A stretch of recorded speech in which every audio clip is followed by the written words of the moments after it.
Pertama-tama mari kita sama memanjatkan puji dan syukur kehadirat Allah Subhanahu wa Ta'ala, karena hanya dengan izin dan kuasanya juala pada sore hari ini kita berkumpul di tempat ini dalam rangka ceramah agama. Selanjutnya mari kita ikuti, kita dengarkan bersama kalam ilahi yang akan disampaikan oleh rekan kita Bapak Nasrun Abdurrahman. Pada Pak Nasrun dengan hormat disilakan. Assalamualaikum warahmatullahi wabarakatuh.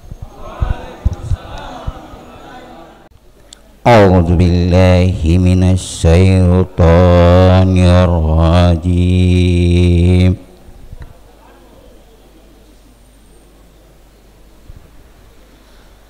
Bismillahirrahmanirrahim. Qalu ya Musa inna lana daula abadan madamu fiha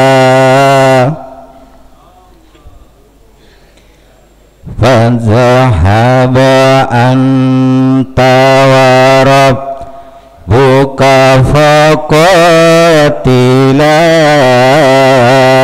inna hauna qa'idun.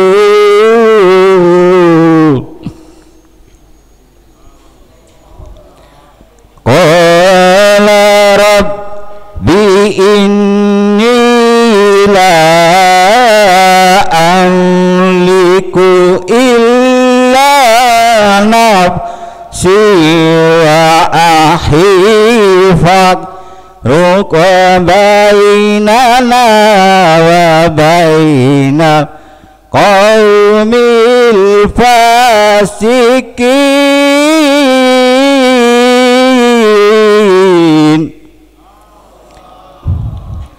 Qala fa innaha muharramatu alaihim arba'ina sana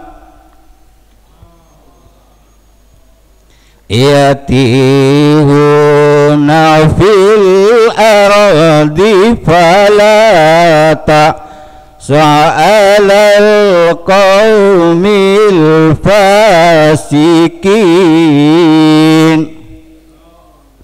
Watlu alaihim naba'a bani adama bil haqq idh qurba qurbanan fatuqub bila min ahadihima walau yutaqabbal minal akhar. Qala la'aqtulannaka qala innama yataqabbalullahu minal muttaqin.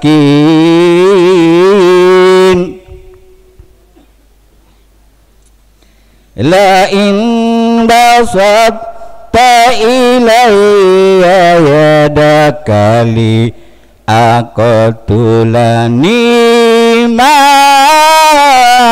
ana libasiti yadiya ilaika li aqtulak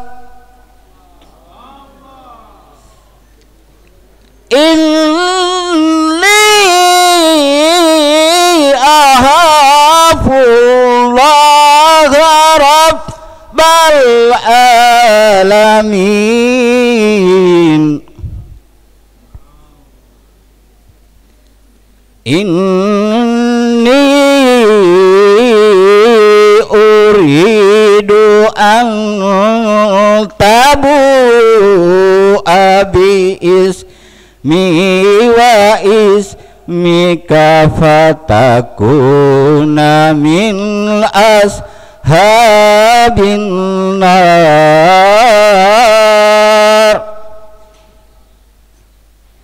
wa dzalika dada'u zalimin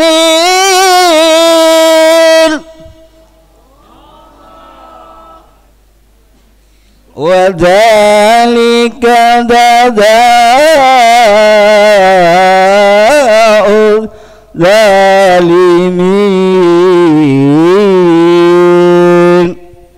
Sadaqallahul azim. Waalaikumsalam warahmatullahi wabarakatuh.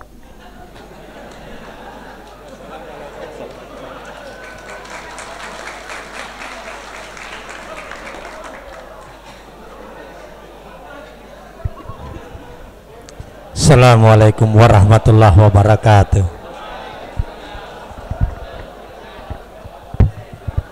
Putus.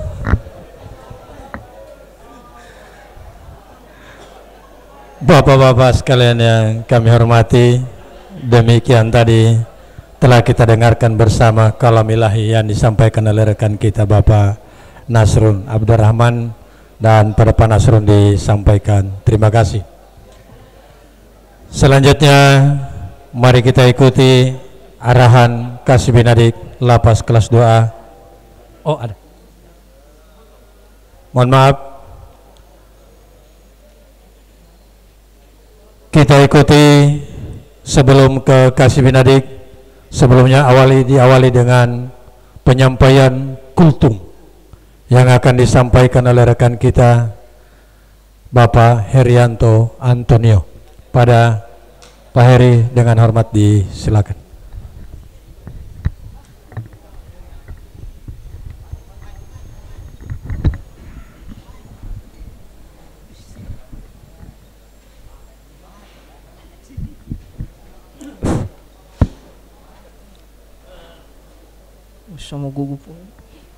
Bismillahirrahmanirrahim. Assalamualaikum warahmatullahi wabarakatuh.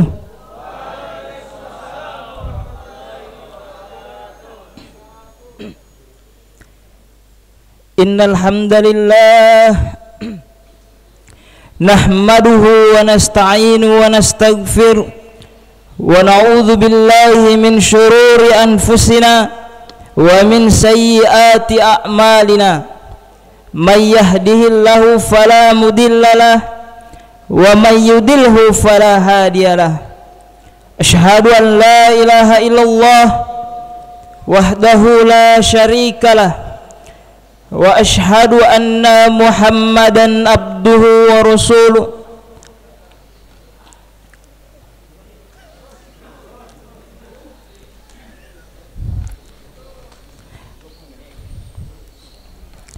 Allahumma salli ala sayyidina wa maulana Muhammadin wa ala alihi wa ashabihi al-mujahirin at-tahirin, amma ba'd.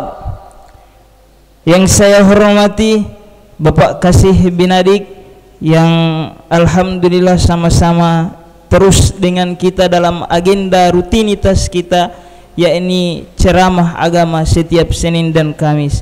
Yang saya hormati juga Ketua Umum serta seluruh takmir Masjid Lapas kelas 2A Kota Gorontalo. Yang saya muliakan Al-Ustadz Al-Mukarram selaku penceramah inti pada kesempatan kali ini, serta rekan-rekan sekalian warga binaan yang saya banggakan.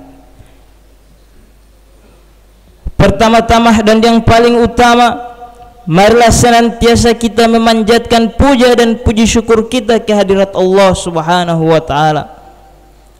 Sebab sampai detik ini Allah Subhanahu wa taala masih mencurahkan kita kenikmatan yang begitu banyak. Baik nikmat kekuatan, nikmat kesehatan, nikmat umur yang panjang, sehingga dengan nikmat itu Allah Subhanahu wa taala masih kumpulkan kita dalam satu majelis ilmu. Hadirin jamaah yang dimuliakan Allah Subhanahu wa taala. salawat bertakaikan salam semoga tetap tercurahkan kepada junjungan baginda kita, yakni Nabiullah Muhammad sallallahu alaihi wasallam, kepada keluarganya, kepada para sahabatnya, dan insya Allah percikan rahmat akan sampai kepada kita selaku umatnya yang masih konsisten mengikuti ajaran-ajaran beliau. Ma'asyiral muslimin rahimakumullah, Quran adalah kitab suci umat Islam. Itulah tema kita pada perjumpaan kali ini. Hadirin yang dimuliakan Allah Subhanahu wa taala, di dunia ini setiap umat yang beragama memiliki kitab yang dimana kitab itu dianggap sebagai kitab suci bagi penganut-penganutnya. Agama Hindu punya kitab Weda, agama Buddha punya kitab Tripitaka,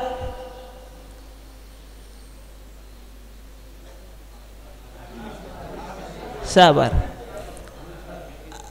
agama Nasrani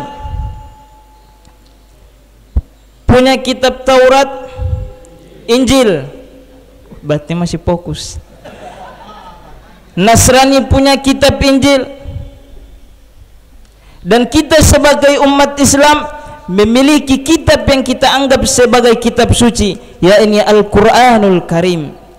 Ma'asyiral muslimin rahimakumullah, kenapa kitab suci Al-Quran yang kita sendiri imani dan kita sendiri meyakini Al-Quran itu adalah kitab suci?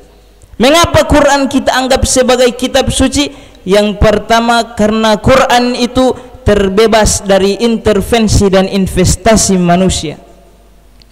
Bahwasanya Quran adalah produk Allah yang dari dulu sampai sekarang tidak ada campur tangan manusia.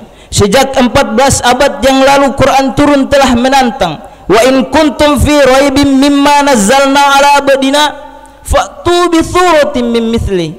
Jikalau kalian meragukan kehebatan Al-Quran, meragukan kebenaran Al-Quran, fa'tu bi suratin min mithli, cobalah kalian buat satu surat saja semisal Al-Quran, niscaya kamu tidak akan sanggup. Jikalau engkau tidak sanggup membuat satu surat semisal Al-Quran seorang diri, maka panggillah teman-temanmu untuk membuat satu surah semisal Al-Quran. Ma'asyiral muslimin rahimakumullah, dulu ada seorang tokoh kafir Quraisy yang mencoba menentang Al-Quran. Dibuatnya satu buah surat Al-Quran yang bait-bait syairnya sudah tersusun begitu rapi, tetapi isinya jauh panggang daripada api. Hadirin ma'asyiral muslimin yang dimuliakan Allah Subhanahu wa taala. Yang kedua, Al-Quran dianggap sebagai kitab suci karena isinya sesuai dengan fitrahnya manusia. Sebagaimana Quran berkata, ar-rijalu hubbus syahwatu minan nisa, setiap laki-laki memiliki syahwat kepada perempuan, dan begitu pula sebaliknya perempuan memiliki syahwat kepada laki-laki. Jikalau ada kitab suci yang melarang untuk menikah, maka kesucian kitab itu patut dipertanyakan. Oke? Hadirin yang dimuliakan Allah Subhanahu wa taala, Quran mengajurkan kita untuk berpuasa, menahan lapar dan haus, tetapi di balik itu Quran menganjurkan kita untuk berbuka. Tidak ada Al-Quran, tidak ada satu kitab yang menyuruh kita berpuasa terus menerus siang dan malam. Jikalau ada kedapatan kitab seperti itu, maka kesucian kitab itu patut dipertanyakan. Ma'asyiral muslimin rahimakumullah. Yang ketiga, kenapa Quran dianggap sebagai kitab suci? Karena isinya tidak kontroversial. Jikalau ada satu ayat Quran mengatakan yang ini haram, maka sebagian ayat yang menceritakan itu akan mengatakan haram. Jikalau sebagian ayat mengatakan itu halal, maka sebagian ayat yang berkaitan dengannya akan berkata halal pula. Karena Quran dianggap sebagai kitab suci karena isinya tidak kontroversial. Ma'asyiral muslimin rahimakumullah, selaku umat yang beriman, salah satu rukun iman ialah percaya dan meyakini akan kitab-kitab Allah. Maka dalam konteks ini Nabi memberikan kita pilihan.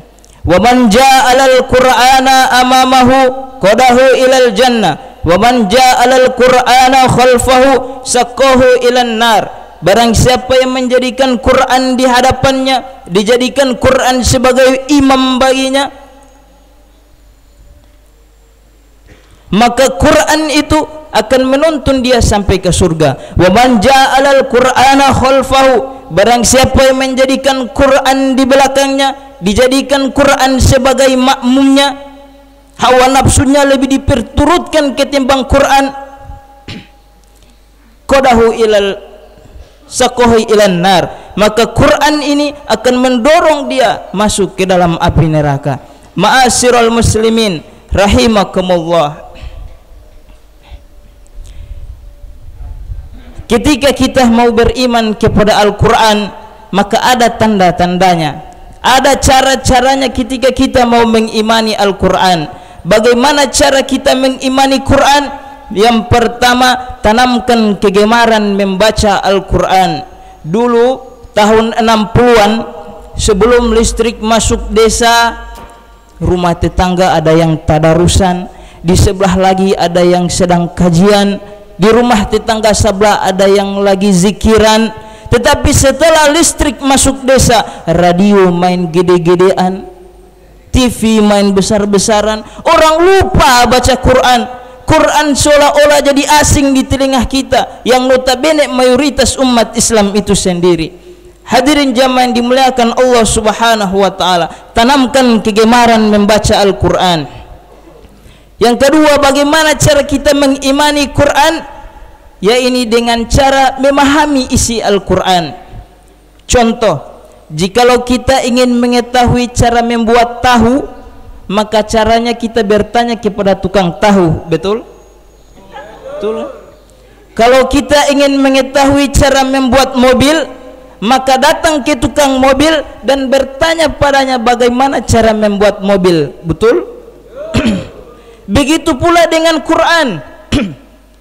Bagaimana kita mengimani Quran, mengetahui isi Quran? Ya ini dengan cara bertanya pada ahlinya. Siapa ahlinya? Para ulama, para ustadz, para kiai yang notabene-nya mengetahui isi kandungan daripada Al-Quran. Ma'asyiral muslimin rahimakumullah. Kemudian yang ketiga, cara kita beriman kepada Quran, ya ini dengan cara mengamalkan isinya. Hadirin jamaah yang dimuliakan Allah Subhanahu wa taala, inilah dulu yang bisa saya sampaikan. Mohon maaf atas segala kekurangan. Usikum binafsi wa iyaya bittaqwallah. Wassalamualaikum warahmatullahi wabarakatuh.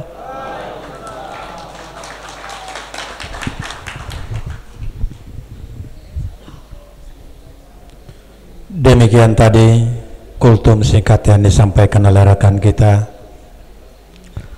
Herianto Antonio, dan pada rekan disampaikan terima kasih.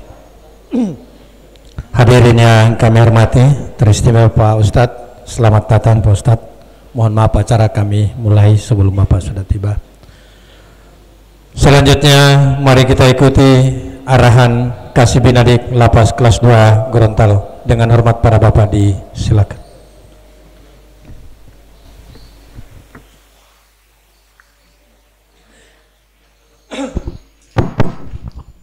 Bismillahirrahmanirrahim.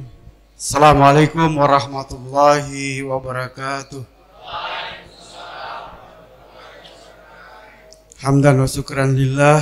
Amma ba'du, yang sama kita hormati, kita muliakan Al-Mukarram Bapak Ustadz Ishak Bakari, Ketua Harian Badan Takmir Masjid, segenap pengurus Badan Takmir Masjid, jamaah yang saya cintai, saya banggakan, yang insya Allah kita sama dirahmati dan dimuliakan oleh Allah Subhanahu wa taala. Puja puji syukur kehadirat Allah Subhanahu wa taala atas limpahan rahmat. Hari ini kita masih segar bugar, kita berada di tempat ini dalam rangka untuk mengikuti pencerahan dari Al-Mukarram Pak Ustadz. Salawat dan salam mari kita sanjungkan kehadirat junjungan kita Nabi besar Nabi Muhammad SAW, pada keluarga beliau, para sahabat yang insya Allah curahan rahmat, syafaatnya mengalir kepada kita sampai di yaumil akhir nanti. Amin ya rabbal alamin. Jamaah yang dirahmati oleh Allah Subhanahu wa taala, kami tentunya mengucapkan terima kasih, apresiasi ke Pak Ustadz yang di tengah kesibukannya beliau hadir. Kalau biasa saya nonton Pak Ustadz ini di live ya, live Facebook. Walaupun beliau berada di Makkah, saya nonton beliau memberikan kajian. Jadi setiap hari itu ada kajian di Facebook ya Pak Ustadz. Itu saya ikuti terus. Hari ini kita jumpa lagi bertatap muka dengan Pak Ustadz. Nah, ini apresiasi kami buat Pak Ustadz. Terima kasih yang sudah datang ke tempat kami. Kemudian yang kedua yang ingin kami sampaikan adalah terkait dengan tata tertib ya. Karena ini memang tata tertib itu perlu. Ya. Jadi di semua lini kehidupan kita harus ada tata tertibnya. Nah, yang satu ini yang ingin kami sampaikan adalah tata tertib pada saat mengikuti kegiatan pengajian pagi, kegiatan pendidikan Al-Quran. Ya, kalau boleh ya Bapak-Bapak sekalian, sudah ada pengajar itu duduk saja, jangan lagi berdiri lalu lalang. Gitu. Saya lihat tidak ada kepentingan masih berdiri di situ, ini ada orang mengaji di bawah. Jadi tolong ya, Senin besok insya Allah saya tidak lihat lagi ada orang lalu lalang, kecuali memang mau absen. Ya, setelah selesai kegiatan absennya mau dilihat bukunya yang sudah ditandai oleh para pengajar kita. Itu. Jadi nggak usah lalu lalang kalau kesana kemari. Kalau duduk, nanti kalau sudah selesai baru berdiri menuju tempat antrian absen. Setelah absen keluar gitu. Biar tertib berjalannya, tidak kayak macam kredit gitu ya, kayak macam di pasar ya. Kan kita pernah ke pasar semua nih. Pasar, bagaimana kreditnya di pasar itu, ada orang duduk berdiri dan segala macam. Wah, kalau lagi tidak sehat kan pasti pusing lihatnya. Itu yang pertama. Kemudian yang kedua, tertib di fingerprint pada saat pengambilan daftar hadir. Mohon maaf Pak Ustadz, kami memang melakukan daftar hadir karena terkait dengan permintaan dari pusat untuk didata keikutsertaan Bapak-Bapak sekalian ini di dalam pembinaan di lapas. Nah, jadi Bapak-Bapak pada saat absen itu jangan sampai masuk di area yang ada tempat sarananya. Jadi cukup saja di antrian yang sudah dibuka itu, absen tertib, nggak usah berjubel karena waktunya tetap akan diberikan gitu. Makanya tadi dari kemarin-kemarin kan setelah ba'da asar, Bapak sudah boleh mengambil, nggak usah berebutan karena pasti dapat jatah karena namanya ada di dalam situ. Jadi tidak lagi mau cari nama, mau tanda tangan, ini tinggal jempol saja yang ditaruh di situ. Komputer kita yang akan membaca, aplikasi kita yang akan membaca kehadiran dari Bapak-Bapak. Ya, jangan kredit di situ, tertib saja, tak keluar, bagus. Karena dengan demikian sebenarnya melatih kedisiplinan daripada kita semua. Bagaimana kita bisa tertib? Kalau sudah bisa tertib, bisa mengendalikan kesabaran kita, ya kan? Bisa mengendalikan emosi kita. Mudah-mudahan yang kita laksanakan di sini sama prakteknya juga ketika kita pulang di rumah. Sama seperti itu, harus dikendalikan semua. Jangan melihat sesuatu itu kemudian langsung emosi, nggak boleh. Sama di sini, tetap jalan. Walaupun tidak ada emosi di sini, tapi saya lihat, waduh, kayak berebutan itu. Nggak usah berebutan, biasa saja. Begitu juga di rumah, tenang ya. tidak boleh menghadapi sesuatu itu dengan kegundahan, dengan suasana hati yang emosi. Nggak usah. Saya tidak katakan bapak-bapak ini emosi pada saat absen. Nah, cuma agak kredit saya lihat gitu. Ya. Nah itu. Jadi saya mohon lagi sekali lagi besok dan seterusnya bapak-bapak sekalian tolong gitu. Kemudian yang pada saat posisi pengajian. Nah, jadi tidak ada lagi. Nah, saya lihat kan sudah tidak ada lagi yang dulu situ karena guru di bawah, kita di atas. Nggak ada aturan seperti itu. Ya. Murid tetap duduknya di bawah, ya. Sang mursyid, sang gurunya duduk di tempat yang ditinggikan. Saya kira mungkin itu, mohon maaf, tapi mohon perhatian juga buat bapak-bapak sekalian ya untuk besok-besok supaya kita bisa lebih tertib lagi. Selesai baru kita datang absen. Oh sallallahu karena orang sementara mengaji ini baca cerita. Kayak ada bisnis begitu. Janganlah. Nggak usah lagi seperti itu. Ya, sekian, terima kasih. Wabillahi taufik wal hidayah. Assalamualaikum warahmatullahi wabarakatuh.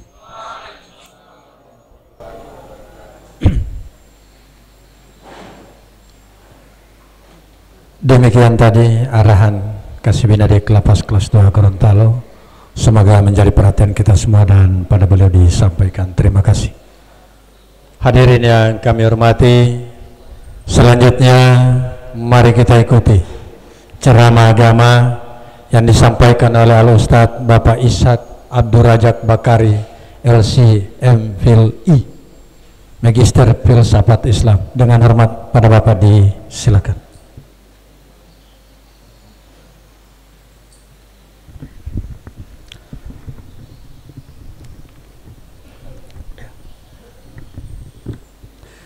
Bismillahirrahmanirrahim. Assalamualaikum warahmatullahi wabarakatuh. Alhamdulillahi wa kafa, wassalatu wassalamu ala nabiyil mustafa wa ala alihi wa ashabihi ahli sidqi wal wafa wa ba'd.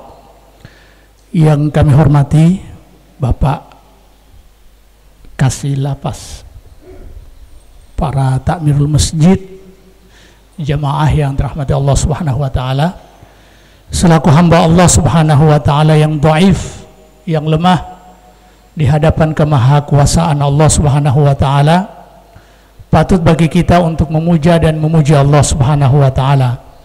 Pada kesempatan kali ini Allah masih memberikan kita kekuatan, keafiatan untuk duduk di tempat ini.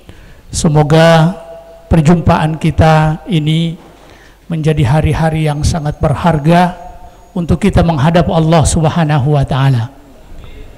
Salawat beserta salam kita haturkan kepada Nabi kita Nabi Muhammad sallallahu alaihi wasallam, kepada para sahabatnya, para keluarganya, para pengikut setia beliau hingga yaumil qiyamah. Pertama, permohonan maaf, kami pakai kacamata hitam karena mata saya masih sensitif dengan cahaya, apalagi musim panas seperti ini, sehingga pakai kacamata hitam.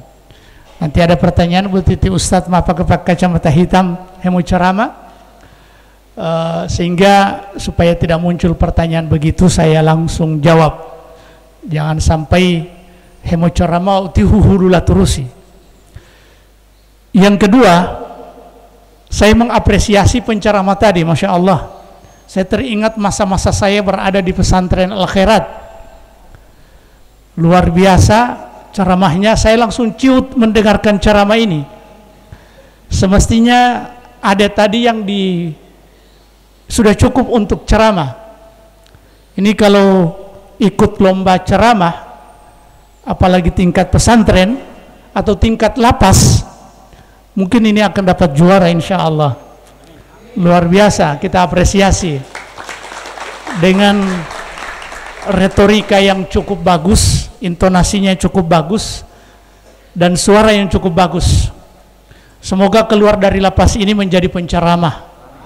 Amin, insya Allah.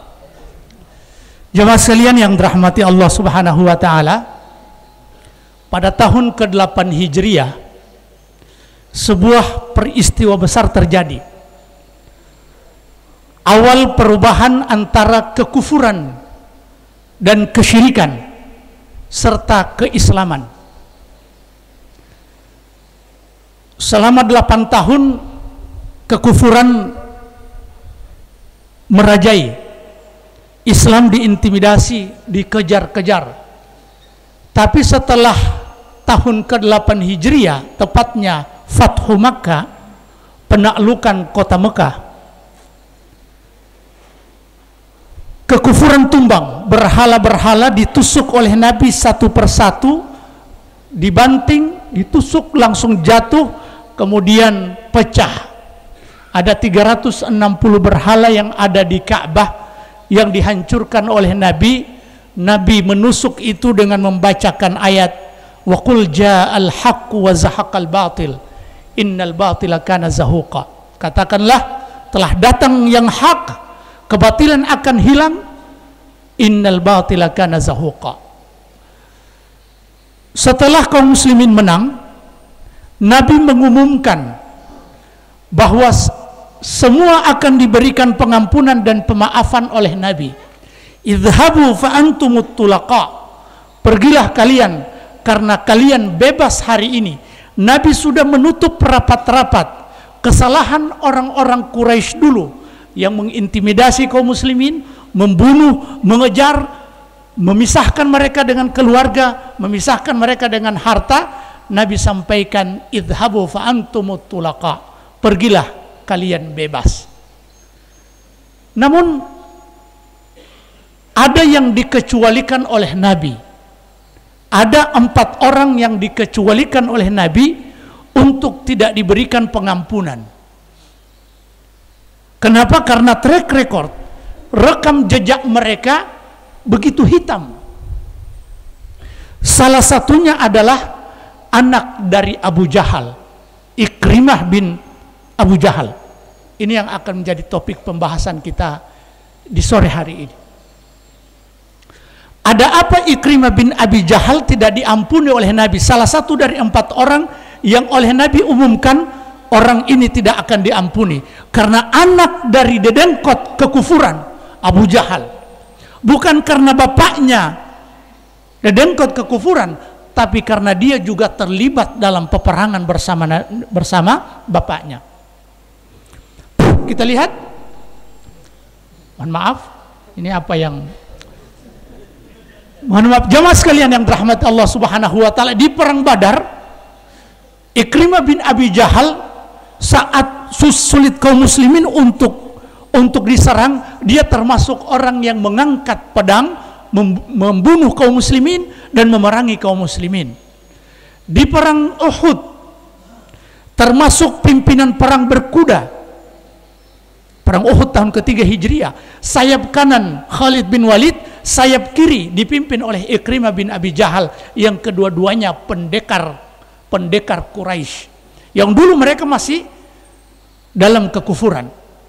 Di perang Ahzab tahun ke-6 Hijriah juga tidak terlepas dari keberanian Ikrimah bin Abi Jahal mencoba untuk penetrasi karena sulit. Kaum muslimin sudah melindunginya dengan parit, menggali parit sehingga susah untuk masuk.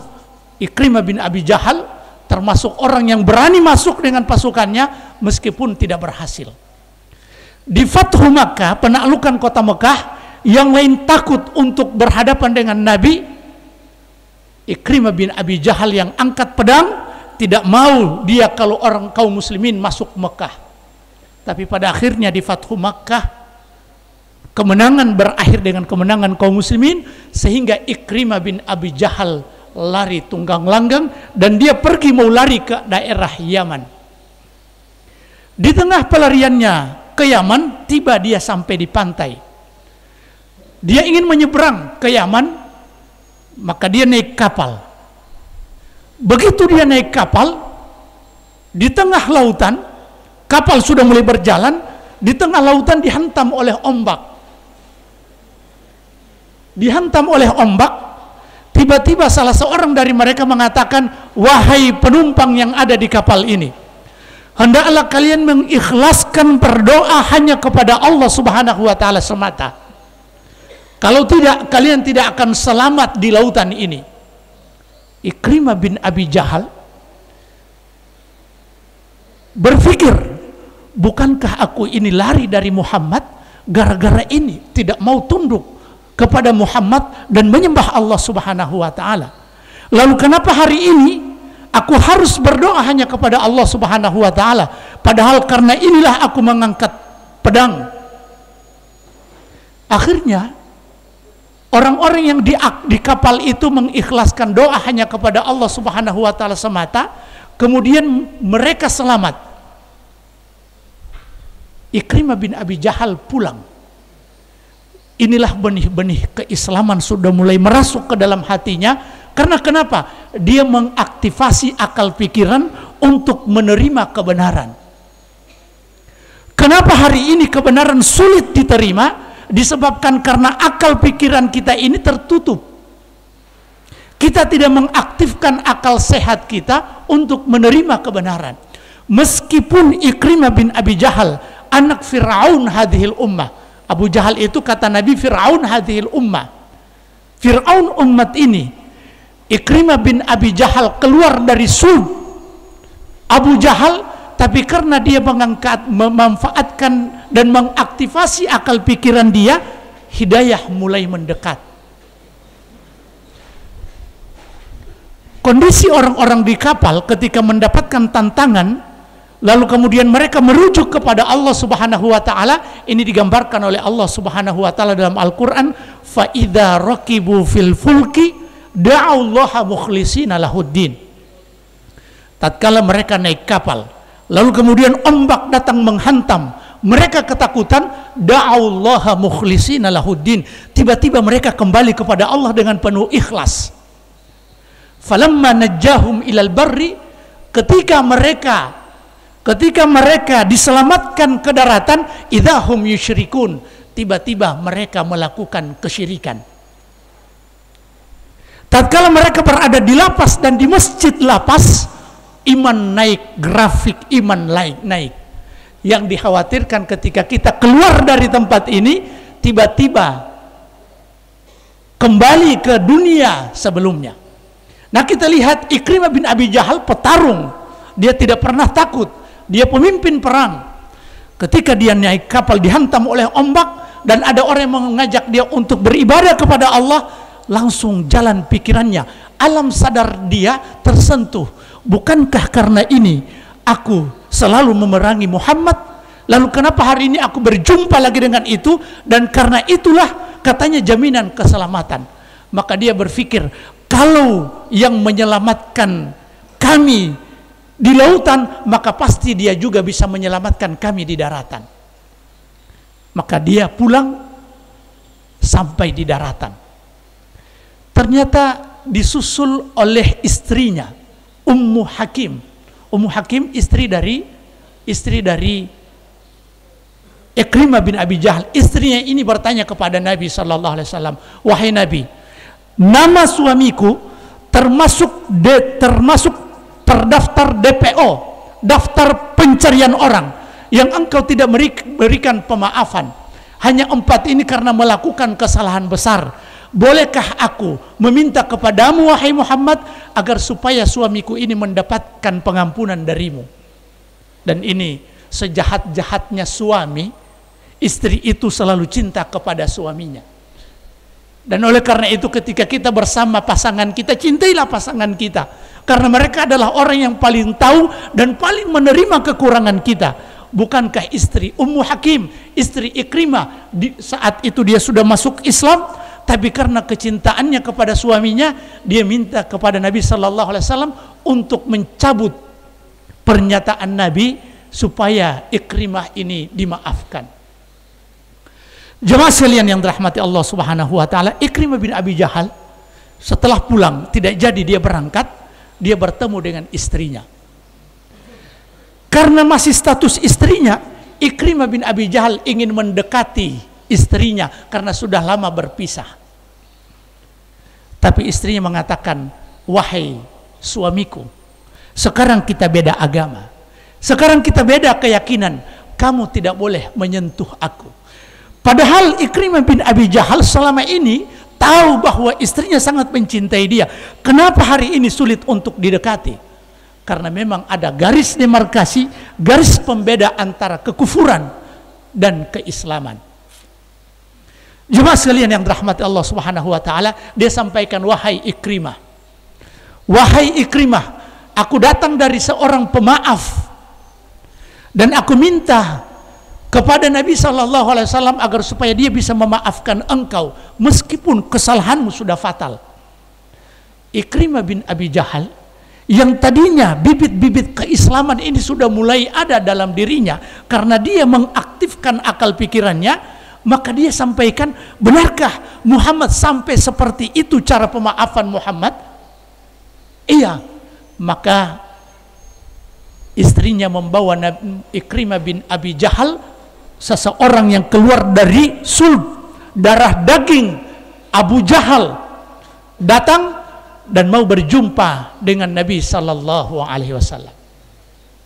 Ketika dia berjumpa dengan Nabi sallallahu alaihi wasallam, dia bertanya kepada Nabi, wahai Muhammad, apakah engkau mau memaafkan aku padahal aku telah melakukan kesalahan yang begitu besar, kesalahan yang begitu banyak. Kalau di daftar kesalahanku maka aku pantas untuk dibunuh, tapi apakah engkau masih memaafkanku? Nabi Muhammad sallallahu alaihi wasallam mengatakan, engkau kalau mau bertobat engkau akan dimaafkan, dan al-islamu yajubbu ma kana qablahu. Dalam riwayat yang lain, at-taubatu tajubbu ma kana qablahu.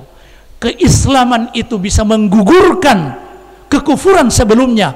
Pertobatan itu bisa menggugurkan deretan kesalahan sebanyak apapun yang sebelumnya dilakukan. Jemaah sekalian yang dirahmati Allah Subhanahu wa taala, Ikrimah bin Abi Jahal langsung mengatakan kepada Nabi, wahai Nabi, karena engkau telah memaafkan aku, maka mintalah permohonan ampun kepada Allah Subhanahu wa taala untukku. Dan setiap jengkal tanah yang kupijak, kupakai untuk memerangimu, maka pijakan tanah itu pula kupakai untuk menyebarkan agamamu.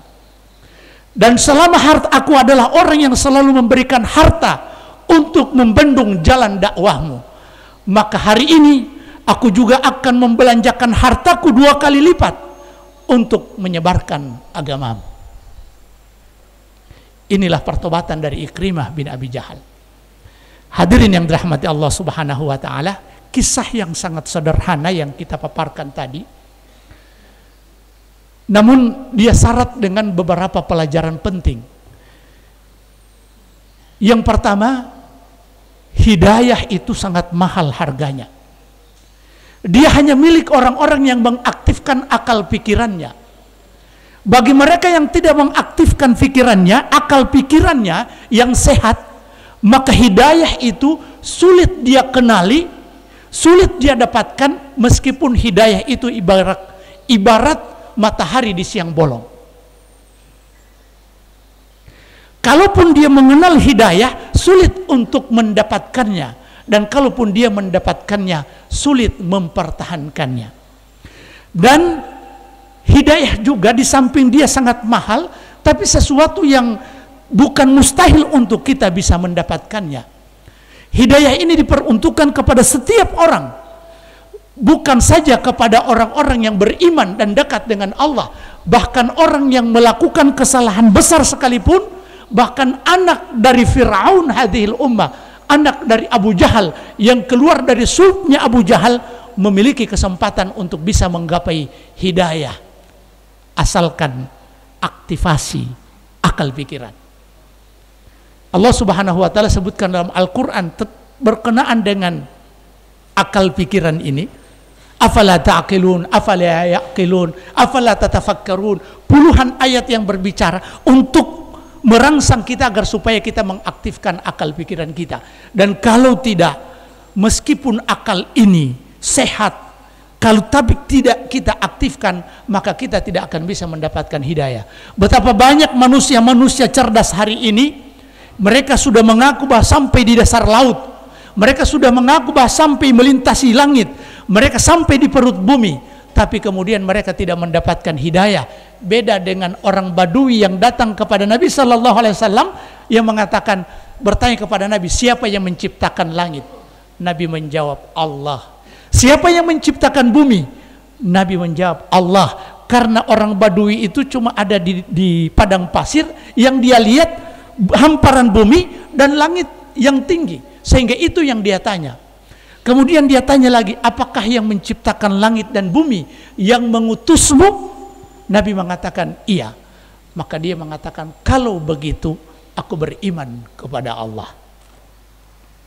Sangat sederhana, sangat sederhana. Begitu pula Ikrimah bin Abi Jahal, meskipun dia keluar, meskipun dia tercipta dari mimma'in dafiq, air yang terpancar, air mani dari seorang Fir'aun hadhil ummah, tapi kemudian dia memiliki kesempatan untuk kembali kepada Allah Subhanahu wa ta'ala. Pelajaran yang kedua yang bisa kita ambil adalah, kadangkala kita dalam kesulitan, kita kembali kepada Allah Subhanahu wa ta'ala, dan itu bagus, dan semestinya kita di setiap kesulitan kita harus kembali kepada Allah Subhanahu wa ta'ala. Tapi jangan sampai ketika ombak menghantam kapal kehidupan ini, lalu kemudian kapal kehidupan ini oleng dan takut akan hancur dan berantakan, lalu kemudian kita berdoa kepada Allah, setelah diselamatkan kembali kita melakukan kesalahan yang sama. Padahal, dan inilah oleh karena itu para ulama mengatakan, kalau kesyirikan orang terdahulu dibandingkan dengan, dalam konteks ini ya, dibandingkan dengan kesyirikan sebagian orang hari ini, kesyirikan orang terdahulu lebih ringan. Kenapa? Karena dahulu mereka ketika dalam keadaan senang, dalam keadaan tidak ada masalah, mereka berbuat kesyirikan, pergi ke berhala. Tapi ketika mereka mendapatkan ujian dan cobaan, kesulitan menghantam, badai bergemuruh menghantam dia, mereka kembali kepada Allah. Tapi hari ini, ketika sebagian manusia di saat susah dan senang, mereka pergi kepada selain Allah Subhanahu wa ta'ala.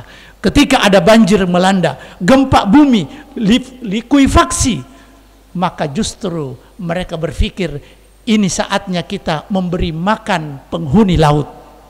Na'udzubillahi min dzalik. Jemaah sekalian yang dirahmati Allah Subhanahu wa ta'ala, berapa menit lagi? Karena ceramah saya biasa singkat. Pelajaran yang ketiga yang harus atau yang bisa kita ambil dari kisah sederhana ini,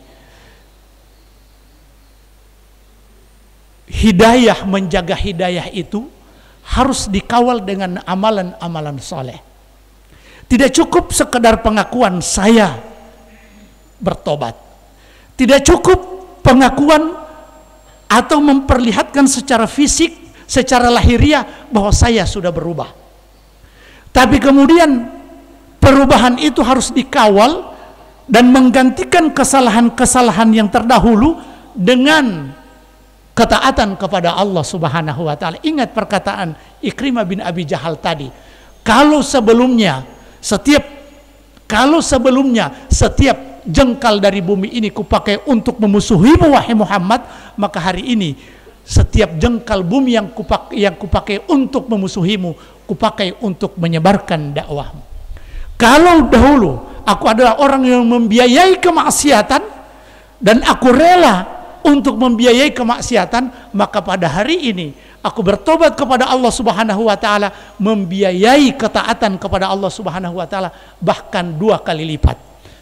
Karena dalam kenyataan ada orang kalau urusan-urusan kemaksiatan dia siap untuk mendanai, tapi giliran ketaatan pembangunan masjid, maka sulit dia untuk membantu.